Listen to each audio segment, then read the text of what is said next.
8 പുരുഷന്മാരെ വിവാഹം കഴിക്കുകയും പരാതി നൽകുമെന്ന് ഭീഷണിപ്പെടുത്തി അവരിൽ നിന്ന് വൻതുക കൈക്കലാക്കുകയും ചെയ്ത യുവതി അറസ്റ്റിൽ.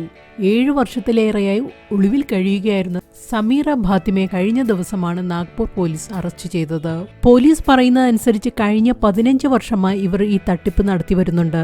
സോഷ്യൽ മീഡിയയിലൂടെയാണ് ഇവർ വിവാഹിതരായ പുരുഷന്മാരെ കണ്ടെത്തുന്നത്. ധനികരായ മുസ്ലിം പുരുഷന്മാരെ മാത്രമാണ് ഇവർ തട്ടിപ്പിനിരയാക്കുന്നത്.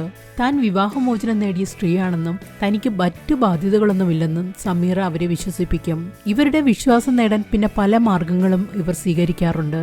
പിന്നീടാണ് വിവാഹകാര്യം അവതരിപ്പിക്കുന്നത്. ഒരു പ്രശ്നവും ഉണ്ടാകില്ലെന്നും രണ്ടാം ഭാര്യയായി ജീവിക്കാൻ സമ്മതമാണെന്നും അറിയിക്കും. ഇത് വിശ്വസിച്ച് വിവാഹം കഴിച്ചവരാണ് സമീറയുടെ തനി സ്വരൂപം കണ്ടത്. വിവാഹം കഴിഞ്ഞാൽ ആദ്യ രാത്രി മുതൽ തന്നെ സമീറ ഭീഷണി തുടങ്ങുകയാണ്.